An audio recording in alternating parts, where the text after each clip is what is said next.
Hola, ¿qué tal? ¿Cómo están? A menudo nos quejamos en este programa de las inclemencias del tiempo aquí en la región parisina.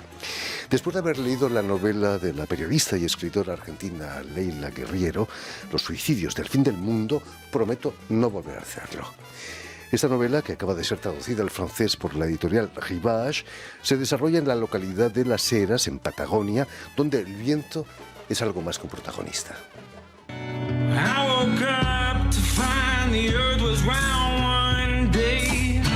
Hola, soy Leila Guerriero, soy periodista, vivo en Buenos Aires. Llevo más de un año conversando a diario con un amigo. Son conversaciones cortas, de 5 o 10 minutos. Nos pasamos recetas de cocina, hablamos de cine y de libros. Nos contamos la vida cotidiana como si fuera una cosa extraordinaria. Un día, mientras él paseaba a su perro, en un momento suyo de pesadumbre por varias cosas canceladas, viajes, encuentros con la familia, me dijo, bueno, ya está, no me voy a quejar, esta es la vida que tenemos. Me pareció una frase sabia. No me voy a quejar, esta es la vida que tenemos. Precisamente para hablarnos de esta vida que tenemos y de su novela Los suicidios del fin del mundo, que acaba de ser publicada aquí en francés, Leila Guerriero ha sido tan amable de venir hasta nuestros estudios. Muy buenas tardes, Leila. Hola, ¿cómo estás, Jordi? Te llamo Leila. Leila. Hay demasiado diptongo en mi nombre, terrible, ¿no? Sí. Difícil, pero bueno, y se suman los suicidas de como demasiado. Solo le falta una letra para guerrillero. Sí, exacto. Se le cayó. Por suerte, porque en realidad en la región, en América Latina, llamarse guerrillero de apellido no es muy saludable, digamos. Naturalmente. Permíteme que explique, Leila, que has nacido en 1967 en la localidad de Junín, la provincia del oeste de la provincia de Buenos Aires. Exacto, si no me sí, equivoco. la pampa húmeda. Donde curiosamente vas a realizar estudios de turismo y no de periodismo, ¿no? El turismo era para ti una manera de escapar de allí, de Junín. Creo, de cierta forma. Yo desde que Junín es una ciudad, bueno, ahora tiene 100.000 habitantes, pero cuando yo nací allí tenía 20.000, era una ciudad muy chica. Y a mí nunca me gustó el ritmo del pueblo chico. Siempre desde pequeña, bueno, con mis padres viajábamos mucho a la ciudad de Buenos Aires realmente, a ver teatro, a ver cine, y a mí me encantaba la ciudad grande. Yo quería irme de Junín y vivir en una ciudad grande. Imaginaba una vida, la verdad, bastante parecida a la que tengo, viajera, un poco aventurera. Me la imaginaba más aventurera de lo que realmente es. Pero bueno, y creo que sí, que siempre quise irme de la ciudad, pero no porque la ciudad me hubiera hecho daño, digamos, sino porque no me gusta el ritmo de vida pueblerino. En las pequeñas ciudades todo el mundo se conoce, lo que puede ser bueno o puede ser no tan bueno, ¿no? Sí, a mí me parecía no tan bueno. Sobre todo me parecía no tan bueno la mirada del otro todo el tiempo pendiente de lo que estás haciendo. Me parecía también bastante aburrido en términos de conversación. O sea, mis amigas hablaban siempre las mismas 4 o 5 cosas. Yo atravesé toda la infancia y la adolescencia sin hablar de libros con nadie más que con mis padres. Bueno, después tuve un profesor, digamos, que me formó un poco en la literatura, pero quiero decir, con alguna profesora de literatura, pero no había una conversación sobre que me resultara estimulante, sobre cine, sobre libros, sobre música. Quizás era el ecosistema en el que yo me movía, no sé, pero bueno, en una escuela pública, amigas del barrio, y sí, a mí me sabía poco a poco. Y a los 18 te vas a Buenos Aires, te instalas en Buenos Aires para poder hablar de literatura, de cine, de esas cosas. Sí, y me encontré haciendo esta carrera que mencionabas, licenciatura en turismo, y seguí sin hablar de cine, de literatura. Pero por suerte a esas alturas ya tenía como amigos por fuera de la universidad. La idea de estudiar turismo tenía que ver un poco con ver el mundo, con una carrera. Yo quería escribir y no sabía cómo hacer para ganarme la vida con la escritura. Entonces imaginé una carrera que pudiera permitirme ganarme la vida con algo que me gustaba, que era viajar. Y era mentira, porque en realidad los agentes de viaje no viajan tanto.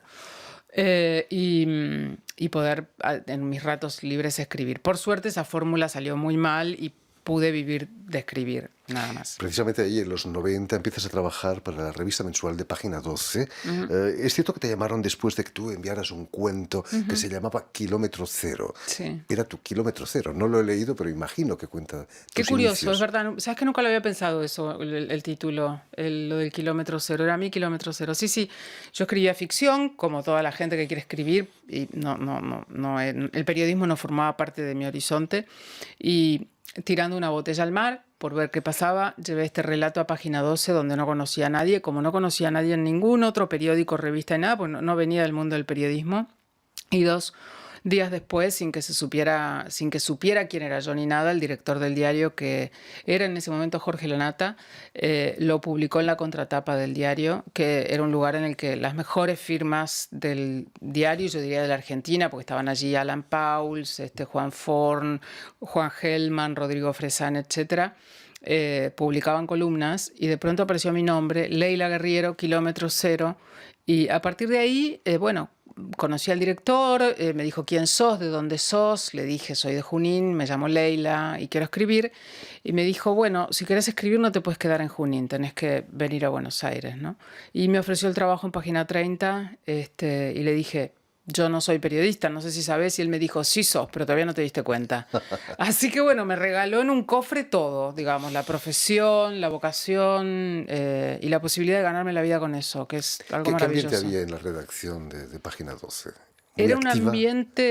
un ambiente súper, bueno, muy competitivo. Creo que es el diario en el que se cruzaban, de la Argentina, en el que se cruzaban más misiles internos, digamos, sin ninguna clase de disimulo. Todo un diario de izquierdas, con gente muy interesante.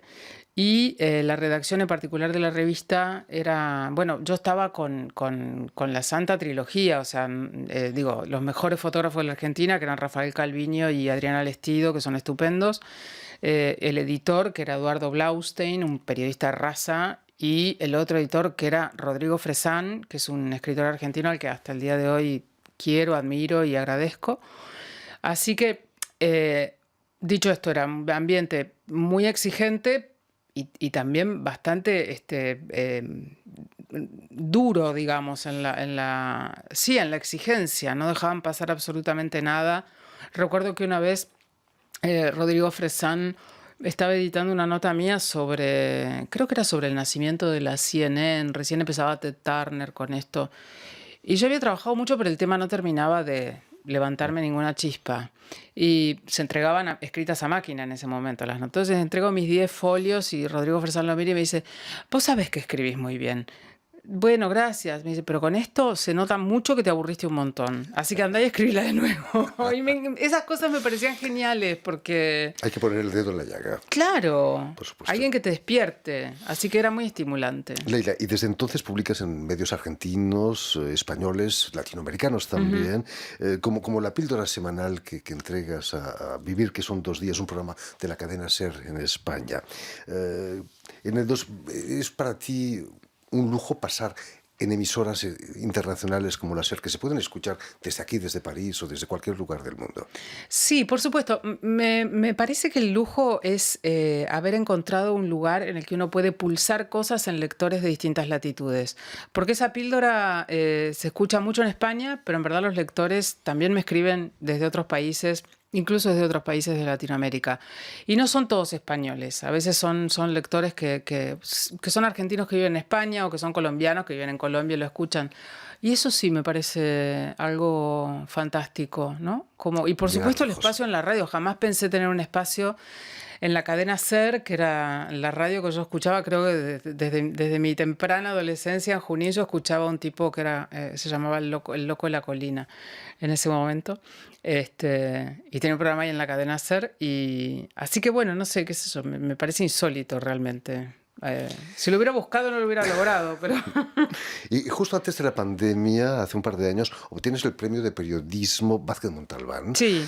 por tus crónicas, que son en realidad verdaderos ensayos sociológicos. ¿Te interesa la sociología? Me interesa, no la he estudiado, pero me pasa con eso que yo doy talleres, ¿no?, de periodismo. Y en entre los alumnos que he tenido en esos talleres, algunos de los más interesantes fueron sociólogos o antropólogos. Y eso tiene que ver, creo yo, con que el método de trabajo de un periodista y el método de trabajo la mirada de un sociólogo o el método de trabajo de un antropólogo y un etnólogo se parecen mucho. Entonces, hablamos un lenguaje común. Y, por supuesto, como periodista recurro muchísimo a la sociología para hacer una lectura de lo que estoy abordando, ¿no? Para este libro, Los suicidas del fin del mundo, leí muchas cosas relacionadas con, bueno, estudios sociológicos relacionados con el suicidio. No hay tantos, digamos, pero sí con otras clases de problemas sociales. Así que es un gran apoyo para mí esa visión académica, digamos, de la sociedad. Yo la llamaba novela, Los suicidios del fin del mundo, pero tú me decías que no, que es más bien un estudio sociológico.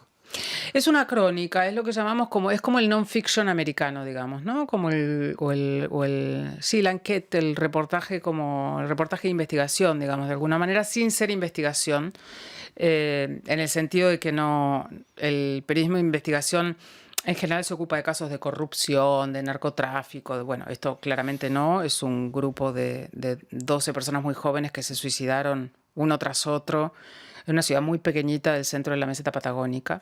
¿Cómo descubres esa enorme tasa de suicidios en un pueblo perdido en el sur de Argentina? Mira, por una gacetilla perdida en el mail del diario La Nación donde yo trabajaba entonces. No, estaba sentada trabajando, el mail era el año 2000, 2001. El mail era un poco una novedad en ese momento, entonces yo miraba absolutamente todo lo que me mandaba, todo.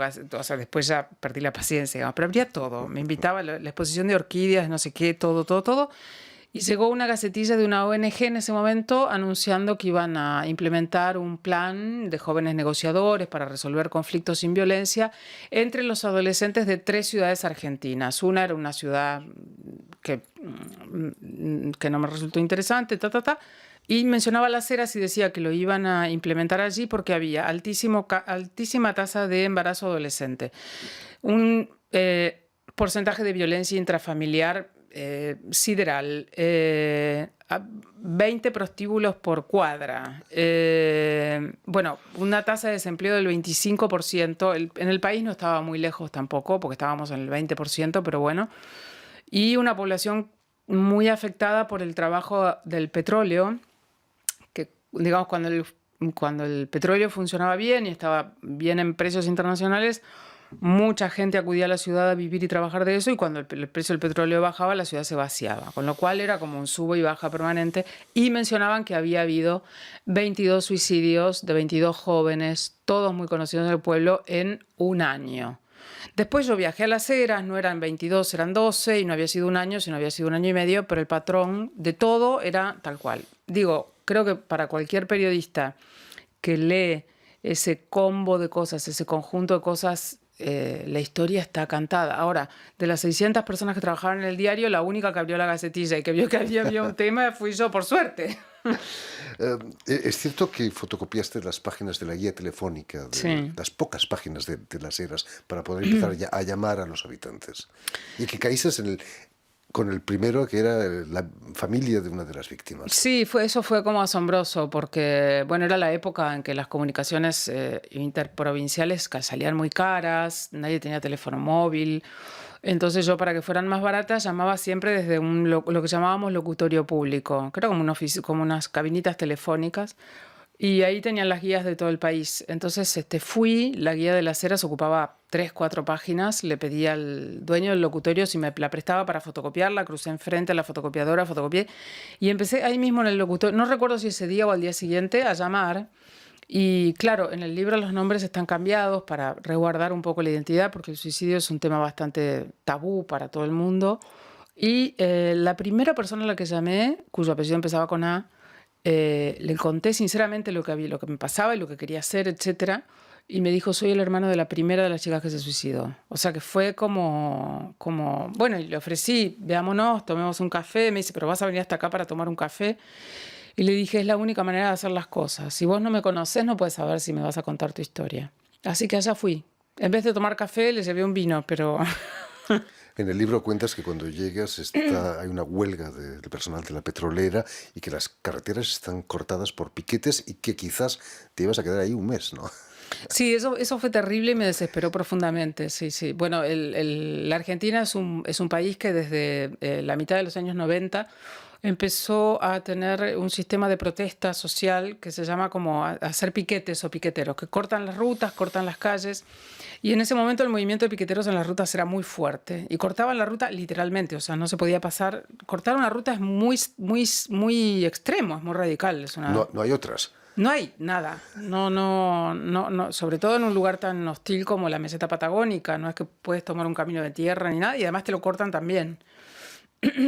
O sea, la idea es realmente que la protesta se note. Y yo llegué a Las Heras y ya en el ómnibus, en el bus de ida hacia Las Heras, desde la costa, que es la ciudad de Comodoro Rivadavia, ahí en ese autobús yo había escuchado que una de las chicas decía cortaron la ruta Comodoro. Y yo dije, ¡zas! Me quedo encerrada meses. Encima yo había mentido en mi trabajo.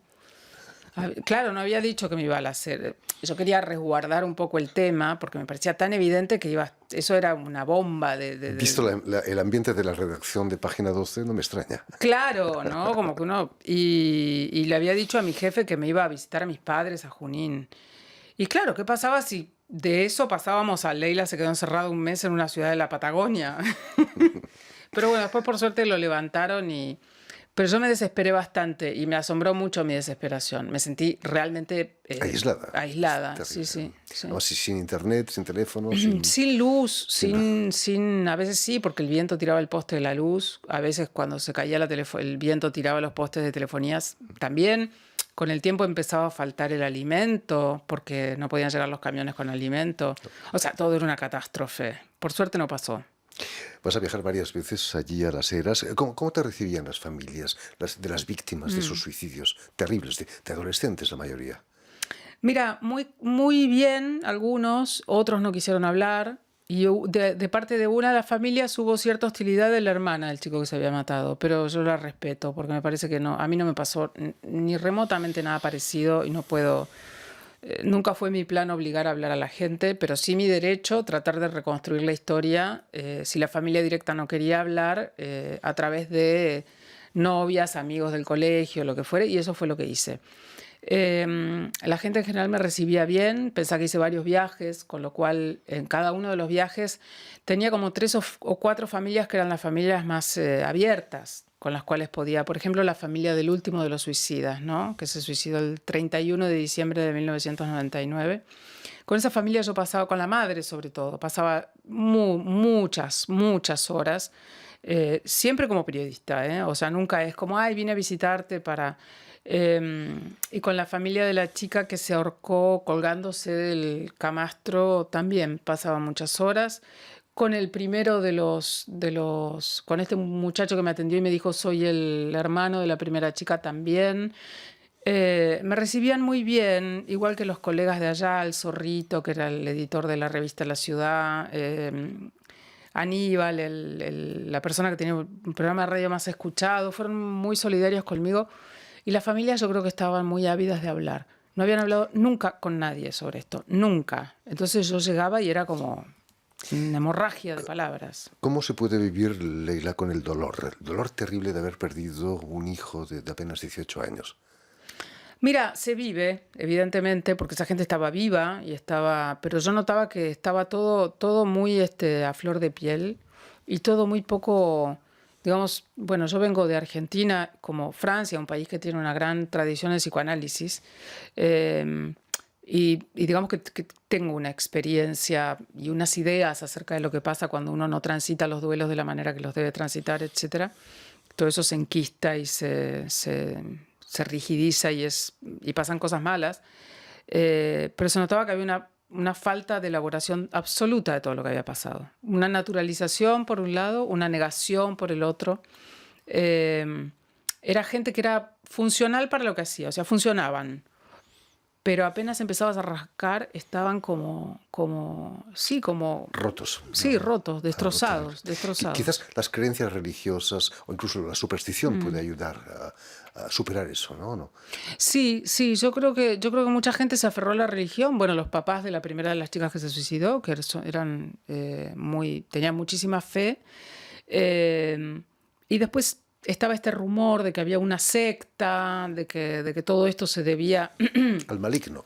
al maligno, a Satanás. Y sí, es mucho más, digamos, yo puedo entenderlo perfectamente, no lo juzgo, es poner el problema afuera, ¿no? Es decir, esto no tiene nada que ver con nosotros, no tiene nada que ver con algo que le haya pasado a mi hijo, a mi hermana, ni algo que tuviera que ver con nuestra relación, ni algo que yo no vi. Es que vino el maligno y se lo llevó volando, ¿no? Entonces, pero es completamente, digamos, humanamente comprensible. La gente no se preguntaba por qué tantos suicidios. Quizás no se daban cuenta de que la desestructuración de las familias, esos embarazos en adolescentes, la poca madurez de los padres que se iban a Buenos Aires dejando a niños a bebés, ¿no? No se preguntaban eso los habitantes de No. las eras. No, no, habrás visto que en el libro lo que hay es muchas familias como vos mencionás, o sea, una mujer que dejó al marido en la provincia de Catamarca de La Rioja, se llevó los dos hijos más grandes, le dejó los dos hijos más chicos como si fueran, qué sé yo, cosas los chicos, ¿no? Pero bueno, uno no puede juzgar porque es gente también que está muy, digo, precarizada en términos de que nunca han recibido, qué sé yo, una sensibilidad, una educación en el colegio, una sensibilización con determinadas cosas. Entonces, no hay manera de lidiar con eso más que lo que hicieron sus propios padres y lo que hicieron sus abuelos. No había ninguna capacidad de introspección en ese sentido. Hay personajes también exóticos, si me permites, como el peluquero de la peluquería glamour en francés, que busca en el diccionario y se da cuenta de que no existe la palabra glamour en español, ¿no? Claro. Es francesa, por supuesto. Y sobre todo el director, el propietario de la estación de radio, que es heroico, ¿no? Hacer un programa de radio sin medios de comunicación, además. Sí, el peluquero era Jorge Salvatierra, que tenía una peluquería en Las Heras como quien la ha montado en Los Ángeles. Y estaba muy orgulloso. Ese hombre a mí me parecía de un coraje y de un optimismo. Él vivía en Las Heras como si estuviera en Los Ángeles o en Miami, orgulloso de peinar a las señoras más elegantes del pueblo, según él, siempre, según su propia versión. La peluquería era una peluquería muy modesta, pero tenía unos toques kitsch alucinantes, como todo un mural de una especie de selva pintado en la pared, y él usaba como unos turbantes a veces.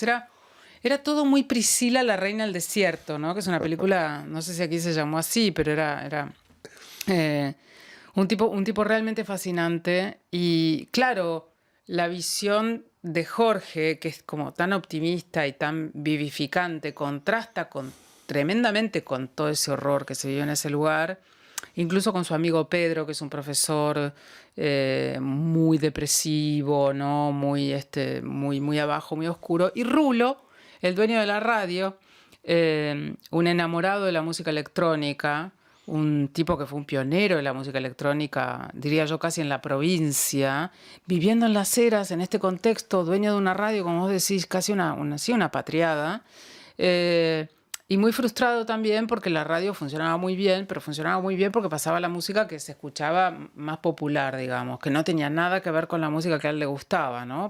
Pasaba, bueno, reggaetón en ese momento no, pero cumbia, esas músicas más tropicales, digamos. Y Rulo vivía un poco, qué sé yo, amargado por esta situación. Después que se publicó el libro, finalmente,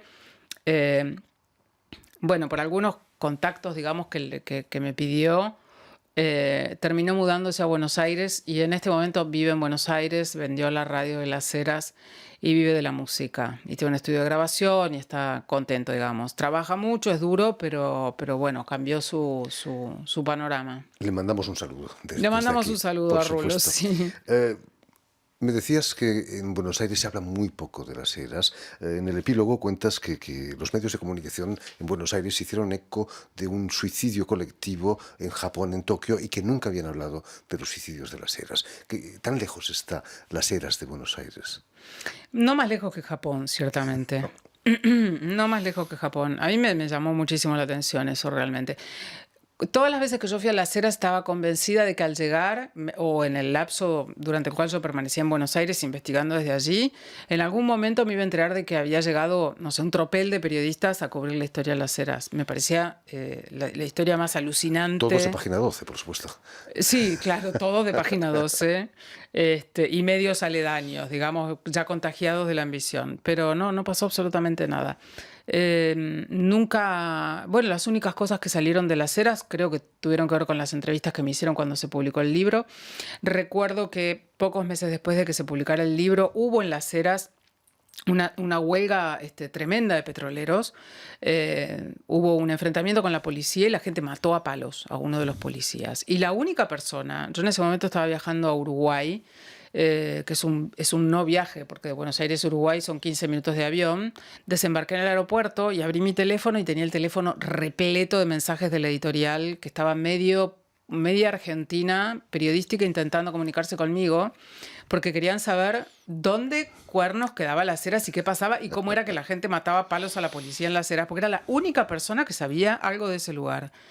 Así que nunca salí del aeropuerto de Montevideo. Llegué y me pasé, qué sé yo, 10 horas contestando mensajes y me volví a tomar un avión y me volví. Pero nadie habla... Es curioso lo que pasa. La meseta patagónica como territorio imaginario es un terreno absolutamente negado en la Argentina. No, es como un lugar que no existe. Creo que no hay ningún otro lugar que no exista como no existe esa parte del país. Han cambiado las cosas desde entonces. Los medios son más normales. Quizás Internet se puede utilizar en Las Heras hoy en día. Los medios en Las Heras, decís. Sí, por supuesto. Bueno, hay internet en principio en Las Heras, cosa que no había cuando yo llegué. Parece insólito que no recuerdo ni cómo hacía yo para trabajar. Era todo muy trabajoso, pero no han cambiado demasiado las cosas allí. No han cambiado demasiado las cosas y tampoco ha cambiado la visión que tienen las grandes urbes, los lugares centrales, de lugares como Las Heras, ¿no? No solo Las Heras, sino de muchos otros pueblos del interior de la Argentina. En fin, el suicidio sigue siendo la segunda o tercera causa de muerte para los adolescentes en el mundo. Uh-huh. Todo eso y mucho más lo tienen en Los suicidios del fin del mundo, novela de Leila Guerriero, que ha sido publicada aquí en francés por las ediciones Rivage. Muchísimas gracias, Leila, por haber estado aquí con nosotros. Mucho éxito aquí en Francia y en francés. Permíteme también que dé las gracias a Vanessa Loiseau y a Julian Leng, quienes han ocupado hoy de la realización del programa, y también saludar a nuestros telespectadores, porque también los tenemos que nos siguen en toda América Latina gracias a la cadena Unión Continental Latinoamérica, UCL, que emite para todo el continente desde Montevideo, allí en Uruguay. Y también a los espectadores de la cadena de televisión Canal Suma de la Universidad Autónoma del Estado de Hidalgo en México. Imagínate. Estamos en todas partes. Gracias a vos, Jordi, por invitarme. Y a ustedes, muchísimas gracias por su atención y les damos cita para una nueva edición de El Invitado de Radio Francia Internacional.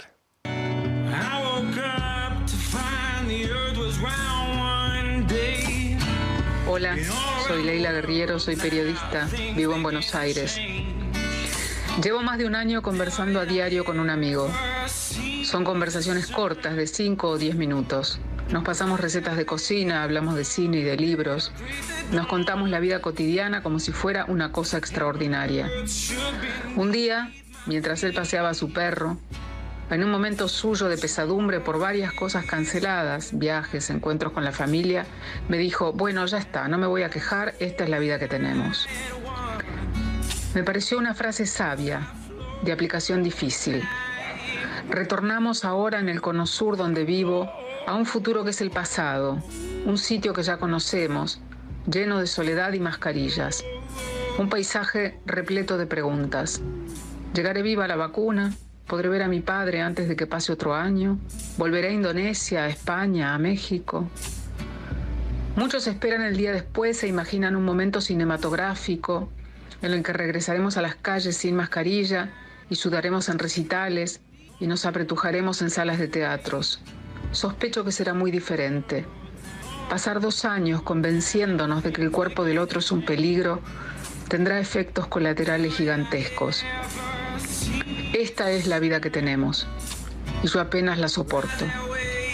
Ayudan algunas cosas. La película El Club, del chileno Pablo Larraín, que es de 2015, pero recién fue estrenado en Netflix. El documental El agente Topo, de la también chilena Maite Alberdi.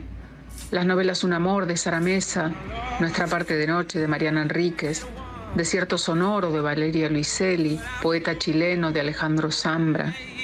La serie Succession, la voz de la cantante argentina Susana Rinaldi, entonando tangos en una terraza de Buenos Aires.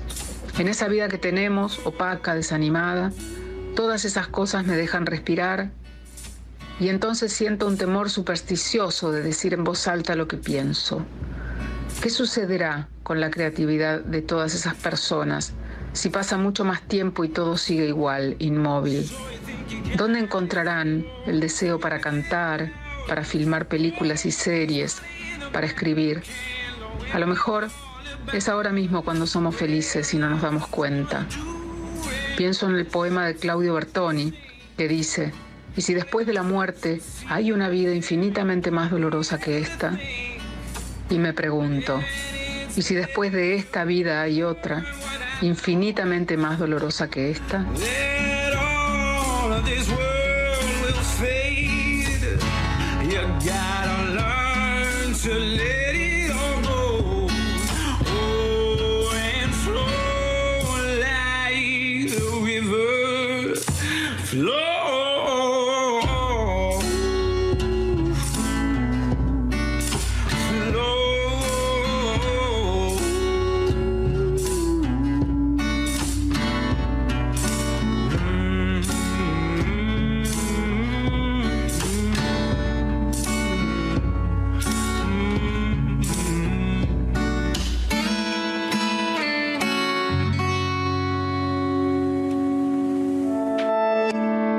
Cadena SER. La radio.